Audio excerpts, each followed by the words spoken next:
El aire pesado y salino de Cartagena se filtraba por las rendijas de las contraventanas de madera en aquel caserón que alguna vez fue el orgullo de la casta familiar. Mateo caminaba sobre los azulejos hidráulicos desgastados, sintiendo cómo el eco de sus zapatos de cuero italiano resonaba con una frialdad que contrastaba con el bullicio alegre que llegaba desde las calles de la ciudad amurallada. En ese salón sombrío, donde las reliquias de plata se cubrían de una pátina grisácea, el joven publicista ajustó su reloj de marca, una joya que era más un recordatorio de sus deudas que un símbolo de estatus. Cada rincón de la casa exhalaba un aroma a sándalo y humedad, un testamento silencioso de una nobleza que se desvanecía ante la urgencia de su ruina financiera. El sol de la tarde apenas lograba perforar el polvo acumulado en las pesadas cortinas. ¿Te está atrapando esta historia de secretos y redención? Suscríbete para no perderte el impactante final y cuéntanos desde qué parte del mundo nos estás acompañando hoy. Sentado en su sillón de orejas, don Alfonso permanecía inmóvil, con la espalda erguida y una expresión de serenidad que Mateo no lograba comprender ni tolerar en su estado de agitación. El anciano, antiguo maestro artesano de joyas, llevaba una guayabera blanca impecablemente almidonada que parecía brillar en la penumbra del estudio, contrastando con la oscuridad de sus ojos nublados por una degeneración implacable. Sus manos, nudosas y curtidas por décadas de tallar metales preciosos, descansaban sobre sus rodillas, tanteando suavemente el aire, como si pudieran leer las moléculas de tensión que su nieto desprendía. Mateo lo observaba con una mezcla de impaciencia y desprecio, viendo en aquel hombre no a su abuelo, sino a un obstáculo biológico que custodiaba el único activo que podía salvarlo de los prestamistas que ya habían empezado a rondar su apartamento en la capital colombiana, amenazando con destruir su farsa de éxito. La tensión en la habitación se volvió casi física cuando Mateo sacó de su maletín de piel los documentos que sellarían el destino del anciano sin que éste pudiera sospechar la traición. Con voz impostada y cargada de una falsa preocupación filial, el joven comenzó a explicar que aquellos papeles eran formularios necesarios para un programa de asistencia médica avanzada del gobierno que finalmente trataría su ceguera. Mateo mentía con una fluidez aterradora, describiendo supuestos especialistas internacionales y tecnologías láser de última generación, mientras sus ojos evitaban cruzarse con la mirada vacía pero penetrante de don Alfonso. El silencio que siguió a su explicación fue interrumpido únicamente por el lejano sonido de una cumbia que alguien tocaba en la plaza vecina, un recordatorio de la vida vibrante que el abuelo aún sentía y que Mateo estaba a punto de arrebatarle para pagar sus errores. Don Alfonso extendió su mano derecha, buscando el tacto del papel, con una delicadeza que hizo que a Mateo le diera un vuelco el corazón, aunque lo reprimió rápidamente con pensamientos de supervivencia. El anciano recorrió los bordes de la hoja de alto gramaje, sintiendo la textura de lo que él creía que era su billete hacia la recuperación de la luz, sin saber que era la escritura de venta de su hogar. La humillación de Mateo radicaba en su propia bajeza. Allí estaba él, un hombre joven y educado, usando la discapacidad de su propia sangre para limpiar sus pecados financieros bajo el pretexto de un acto de caridad. El brillo de la plata antigua en el aparador parecía juzgarlo, reflejando la imagen de un hombre desesperado que estaba dispuesto a dejar a su abuelo en la calle con tal de no enfrentar las consecuencias de sus apuestas. Justo antes de estampar la firma, don Alfonso detuvo el bolígrafo en el aire y giró levemente la cabeza, fijando sus ojos nublados en la dirección general de Mateo con una sonrisa tierna. Con una voz suave pero firme, el anciano preguntó: ¿de qué color es la tinta de este bolígrafo, Mateo? Quiero que esta firma sea especial, así que dime si es del color de la esperanza. Mateo sintió un nudo en la garganta, una punzada de culpa que intentó ignorar mientras respondía con voz temblorosa que la tinta era de un azul vibrante, el color del cielo matutino sobre el Caribe. Con esa mentira final, guió la mano temblorosa del abuelo sobre la línea de puntos, sellando el fraude mientras el anciano suspiraba con un alivio genuino, creyendo que su nieto finalmente lo había salvado de su eterna oscuridad. Mateo no siempre fue el hombre calculador que ahora evitaba mirar su propio reflejo en los espejos de la casona. Hace apenas 5 años, era la joven promesa de una de las agencias de publicidad más prestigiosas de Bogotá, un entorno donde la apariencia lo era todo y la vulnerabilidad se castigaba con el olvido. El brillo de las luces de la capital y la necesidad constante de pertenecer a una élite que nunca lo aceptó, lo empujaron hacia un abismo de apuestas clandestinas y deudas de juego.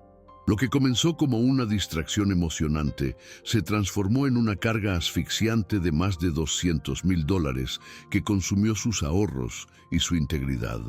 Ahora, cada llamada de un número desconocido le provocaba un sudor frío, recordándole que su vida de lujo era un castillo de naipes a punto de colapsar bajo el peso de sus mentiras. Los acreedores no eran hombres que aceptaran disculpas o retrasos en los pagos, y Mateo lo sabía muy bien. Después de ver cómo vandalizaban su auto de lujo frente a sus colegas, estos individuos, vinculados a redes de préstamos ilegales, habían comenzado a rastrear sus movimientos, obligándolo a buscar refugio en la única propiedad que aún conservaba un valor real: la casa de su abuelo en Cartagena. Su llegada a la ciudad no fue un acto de amor o nostalgia, sino un movimiento estratégico de un animal acorralado que buscaba liquidar un patrimonio ajeno para salvar su propio pellejo. Mientras caminaba por los pasillos de la casona, Mateo solo veía metros cuadrados y precios de mercado, ignorando deliberadamente que cada viga de madera y cada azulejo representaban la vida de un hombre que le había dado todo sin pedir nada.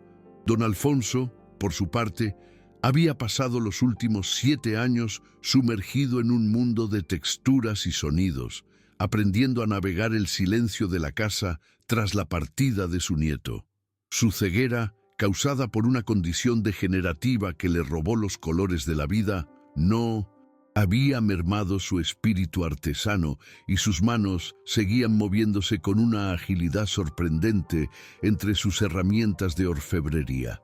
Cada mañana, el anciano seguía una rutina meticulosa que incluía limpiar con un paño de seda sus antiguas creaciones de plata, recordando el brillo que alguna vez tuvieron bajo la luz del sol caribeño. A pesar de su aislamiento, Alfonso nunca se quejaba de su soledad, pues en su mente mantenía viva la imagen de un Mateo pequeño que jugaba en el taller, ignorando que ese niño se había convertido en un extraño movido por la codicia. La fe que Alfonso depositaba en su nieto era el único motor que lo mantenía en pie a pesar de la debilidad de sus años y la falta de noticias constantes. Durante mucho tiempo, el anciano guardó un secreto que revelaba la profundidad de su carencia emocional. Al no recibir cartas de Mateo, él mismo comenzó a dictarle a la vecina pequeñas notas que luego guardaba en un cajón.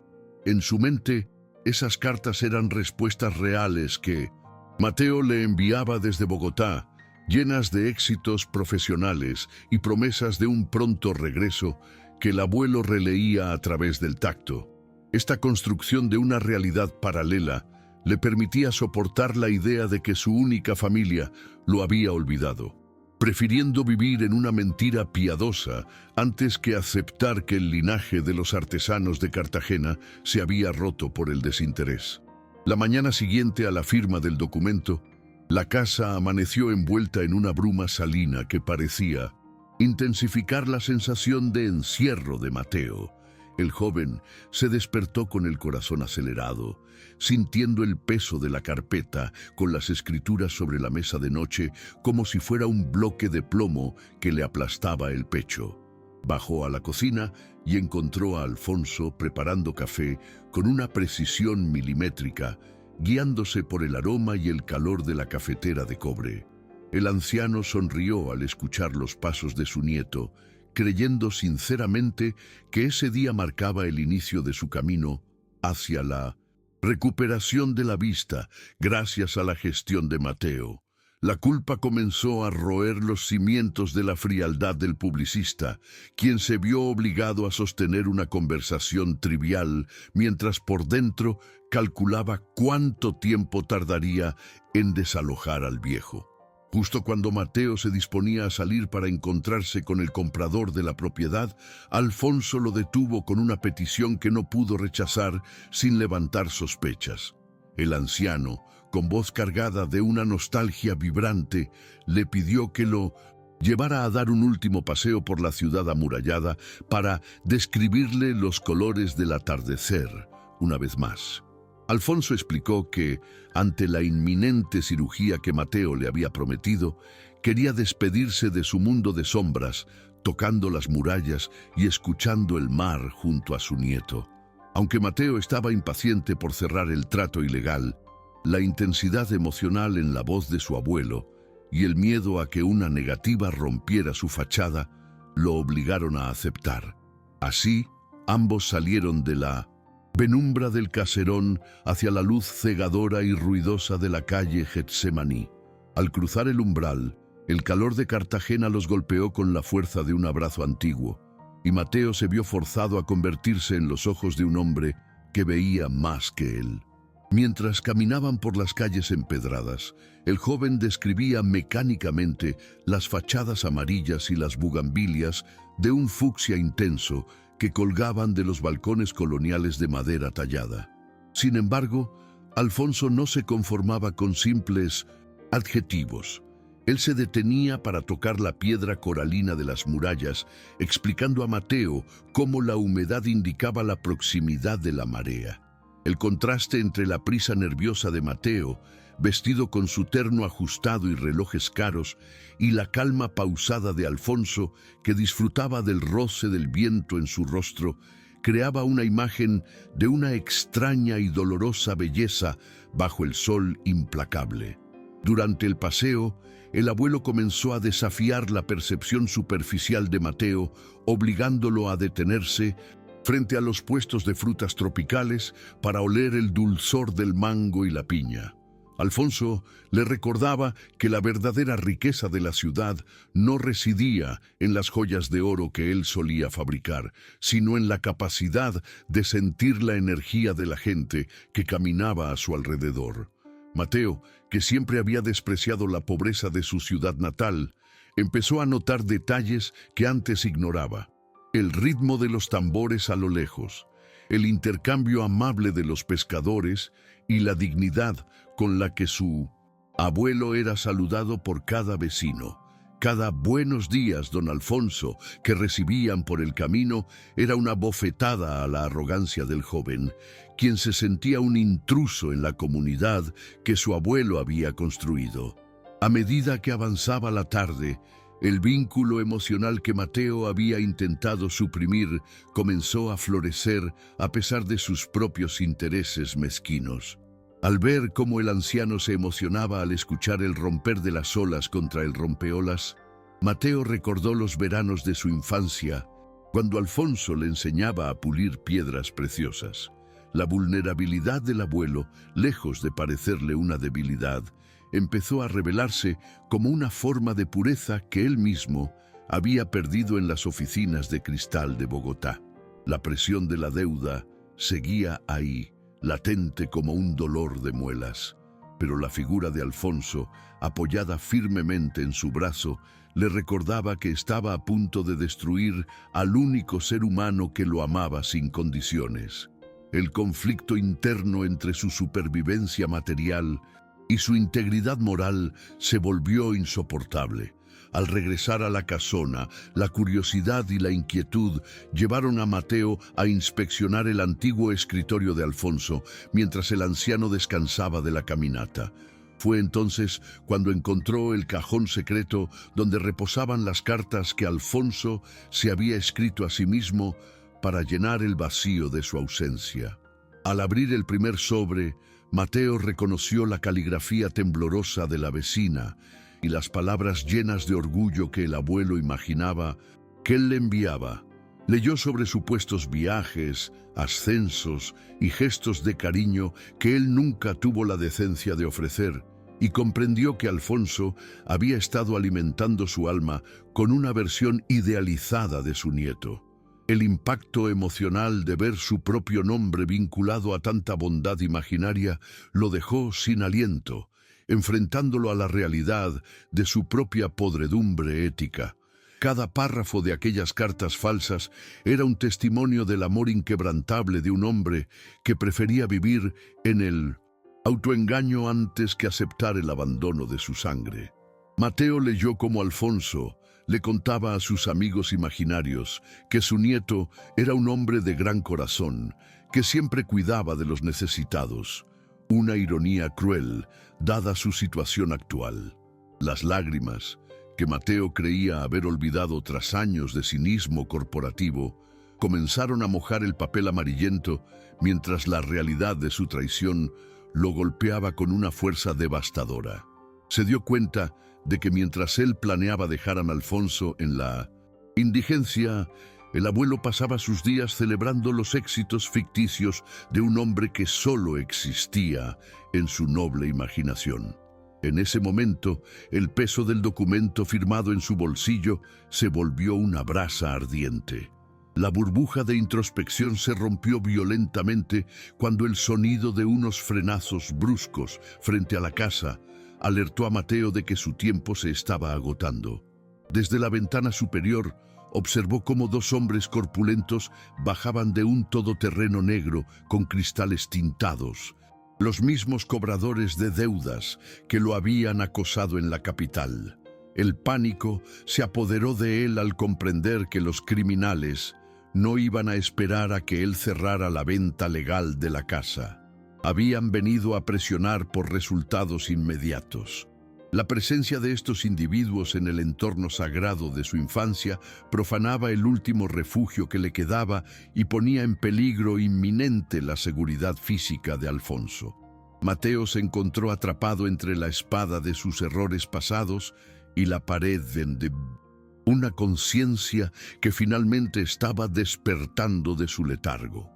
El joven publicista sintió que el aire faltaba en sus pulmones mientras intentaba idear un plan para alejar a los acreedores sin que Alfonso sospechara el peligro real. Su mente, antes rápida para las excusas y las manipulaciones, se bloqueó ante la visión de su abuelo sentado en el patio, acariciando con cariño una de sus herramientas de orfebrería. Mateo se miró en un antiguo espejo de marco dorado y vio a un extraño, un hombre que vestía ropa de miles de dólares, pero que no poseía ni un ápice de la dignidad del anciano ciego. El miedo a perder la libertad o la vida se mezclaba ahora con el terror a ser descubierto por la única persona que aún creía en su bondad inherente. Cada golpe en la puerta principal resonaba como una sentencia de muerte para su alma y para el hogar del abuelo. La atmósfera en el caserón se volvió asfixiante, cargada de una electricidad que presagiaba un desenlace inminente y violento. Mateo bajó las escaleras tratando de mantener la compostura, ocultando la carpeta con la escritura de venta bajo una pila de periódicos viejos, mientras los hombres de afuera insistían con más fuerza. Alfonso, ajeno al peligro inminente, pero sensible a la agitación de su nieto, se puso de pie lentamente, preguntando si el médico ya había llegado para la supuesta intervención. El contraste entre la fe absoluta del abuelo y la amenaza física que golpeaba la puerta creó una tensión insoportable que obligó a Mateo a enfrentar la verdad de su situación. No solo estaba a punto de perder la casa, sino que estaba a punto de perder la oportunidad de ser el hombre que su abuelo siempre creyó que era. Los acreedores no esperaron más y derribaron la puerta de madera tallada con una violencia que hizo temblar los cimientos de la casona colonial. El líder del grupo, un hombre de mirada fría y cicatriz en la mejilla, entró al salón exigiendo el pago inmediato de la deuda de $200,000. Mateo, con el rostro pálido, intentó interponerse entre los criminales y su abuelo, quien permanecía de pie en el centro de la sala, confundido por el estruendo. Don Alfonso, con sus manos buscando el aire, preguntaba si aquellos hombres eran los médicos que venían a sanar sus ojos. El contraste entre la inocencia del anciano y la brutalidad de los intrusos era insoportable, creando una atmósfera de caos donde la elegancia del pasado era pisoteada por la cruda realidad del presente fallido y desesperado de Mateo. «No hay ningún médico, viejo estúpido», gritó el cobrador principal mientras arrebataba la carpeta de la mesa y la lanzaba con violencia a los pies de don Alfonso con un gesto cargado de desprecio absoluto. Su nieto no lo está salvando, lo está vendiendo por unas monedas para pagar sus deudas de apuestas en los lujosos casinos de Bogotá. Mateo sintió que el mundo se detenía por completo, mientras el silencio caía sobre la habitación como una losa de cemento pesado. Don Alfonso se agachó lentamente, tocando las hojas de papel desparramadas en el suelo, reconociendo la textura de la escritura que había firmado minutos antes con tanta esperanza y devoción. El líder de los acreedores reveló con crueldad que Mateo ya había negociado la venta del caserón, dejando al anciano en la calle sin un solo peso y sin el tratamiento médico que nunca existió realmente en sus planes egoístas. ¿Te está gustando esta historia? Deja un like y suscríbete al canal. Ahora continuamos con el video. Don Alfonso no reaccionó con gritos ni con la ira que Mateo esperaba, sino con una tristeza profunda y silenciosa que resultó mucho más devastadora que cualquier reproche. Sus ojos nublados se llenaron de lágrimas que rodaron por sus mejillas curtidas, mientras sus dedos acariciaban los documentos que ahora sabía que eran el símbolo de la traición de su única sangre. El anciano parecía haber envejecido décadas en un solo segundo, encogiéndose en su guayabera blanca, que ahora se veía manchada por el polvo del suelo. Mateo, paralizado por la vergüenza, no encontraba palabras para justificar su bajeza. La mirada vacía de su abuelo era un espejo que le devolvía la imagen de un monstruo. La desolación en el rostro de Alfonso era el testimonio final de que Mateo no solo había intentado robar una casa, sino que había asesinado la fe de un hombre noble. Con un movimiento lento y solemne, don Alfonso llevó su mano al cuello y desabrochó una cadena de plata antigua que siempre llevaba oculta bajo su camisa. De ella colgaba una llave de hierro forjado, pesada y desgastada, que representaba el acceso a la caja fuerte oculta en el taller de orfebrería. El anciano extendió la llave hacia Mateo, quien la recibió con las manos empapadas en sudor frío, sin comprender el significado de aquel gesto en medio del violento conflicto. Alfonso le explicó con voz serena que esa llave abría los documentos de un fideicomiso que él había preparado hacía más de 10 años, donde la casa y todas sus pertenencias ya habían sido legalmente transferidas a nombre de su nieto. El joven descubrió con horror que lo que intentaba robar mediante un fraude ya le pertenecía por un acto de amor puro y desinteresado. Mateo, hijo mío, no necesitabas mentirme para obtener lo que ya era tuyo, dijo Alfonso con una calma que cortaba el aire más que los gritos de los cobradores.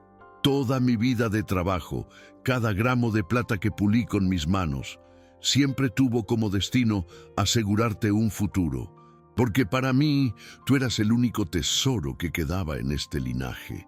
El anciano explicó que solo esperaba que Mateo regresara a casa para entregarle el legado familiar con dignidad, sin saber que su nieto vendría movido por la avaricia.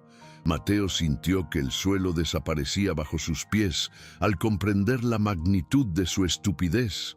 Había destruido su relación con el abuelo por algo que ya poseía.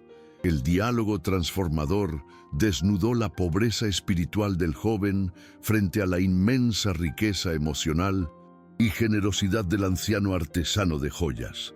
El joven publicista miró la llave en su mano y luego los documentos de venta que representaban su condena moral, sintiendo un estallido de claridad en medio de su miseria. Comprendió que su vida en Bogotá, sus trajes caros y su estatus ficticio no valían nada comparados con la lealtad y el sacrificio de aquel hombre ciego que lo había esperado con los brazos abiertos. La arrogancia que lo había definido durante años se evaporó, dejando en su lugar un deseo ferviente de reparación y una valentía que nunca supo que poseía. Miró a los acreedores, quienes observaban la escena con una mezcla de impaciencia y desprecio, esperando que Mateo simplemente entregara la propiedad para saldar su cuenta de una vez por todas. En ese momento, Mateo dejó de ser la víctima de sus deudas para convertirse en el protector del legado sagrado de su abuelo. En un acto de rebeldía final contra su propia codicia, Mateo tomó las escrituras de venta y las rasgó en 1000 pedazos frente a los ojos atónitos de los compradores y los violentos acreedores. Esta casa no está en venta y nunca lo estará, porque su valor no se puede medir en dólares ni en deudas de juego, exclamó Mateo con una firmeza que sorprendió incluso a don Alfonso. Se volvió hacia el líder de los criminales y con una mirada cargada de determinación le aseguró que encontraría la forma de pagarles cada centavo vendiendo sus bienes en la capital, pero que no permitiría que tocaran un solo ladrillo del legado de su abuelo. En ese instante de sacrificio, Mateo comenzó a ver la luz que Alfonso ya conocía, entendiendo que proteger a su familia era la única forma de recuperar su propia dignidad. Mateo vendió su reloj de lujo, su coche de alta gama, y liquidó todas sus posesiones en Bogotá, logrando reunir el capital necesario para frenar a los acreedores y negociar un plan de pagos que no comprometiera el hogar de su abuelo.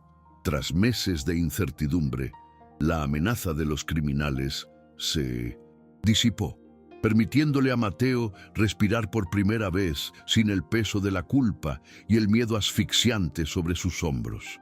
Al arrodillarse frente a don Alfonso en el mismo salón donde intentó engañarlo, el joven no pidió dinero ni herencias, sino simplemente una oportunidad para demostrar que podía ser el hombre que su abuelo siempre imaginó.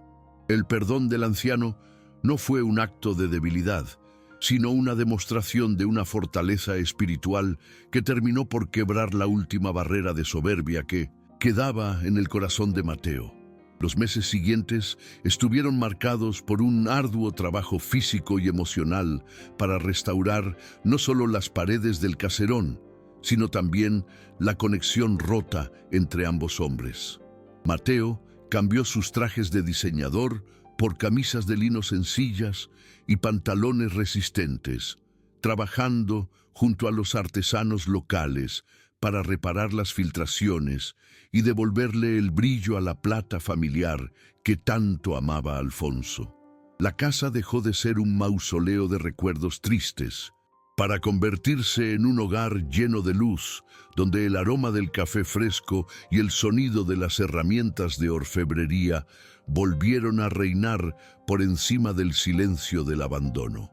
Mateo aprendió que la verdadera elegancia no reside en el precio de una prenda, sino en la paz que se siente al acostarse con la conciencia tranquila tras un día de esfuerzo honesto sirviendo a su abuelo.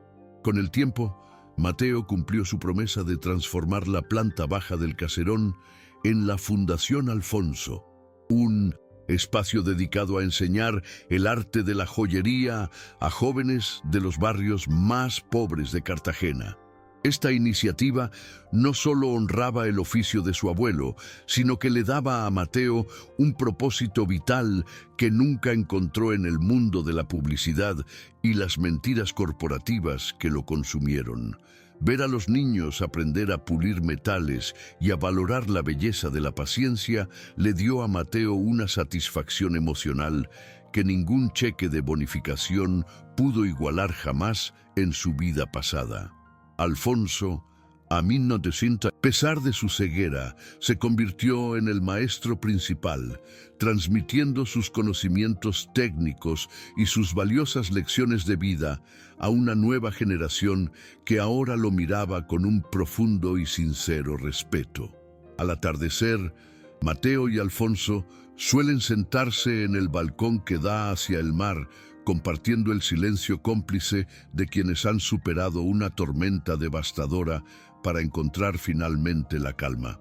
Mateo ya no siente la necesidad de huir ni de esconderse de su pasado, pues ha descubierto que la riqueza más grande es la lealtad y el amor que se cultiva día tras día con la verdad. La cegueira de Alfonso fue, paradójicamente, lo que permitió que Mateo pudiera ver por primera vez el camino correcto hacia la redención y la felicidad que nace del servicio. La historia de la familia dejó de ser una tragedia de codicia para convertirse en un ejemplo de cómo el amor puede restaurar lo que el dinero había corrompido profundamente. Mateo mira hacia el futuro con una sonrisa, sabiendo que el patrimonio heredado es la propia bondad humana. ¿Alguna vez han sentido que estaban perdiendo su alma por seguir un éxito vacío? Esta historia nos recuerda que nunca es tarde para volver a casa y corregir nuestros errores más profundos para encontrar la verdadera paz. Dejen un corazoncito si creen que el amor es más poderoso que cualquier riqueza. Suscríbanse para más historias de segundas oportunidades. Comenten, el amor no tiene precio, si ustedes también creen en la bondad humana.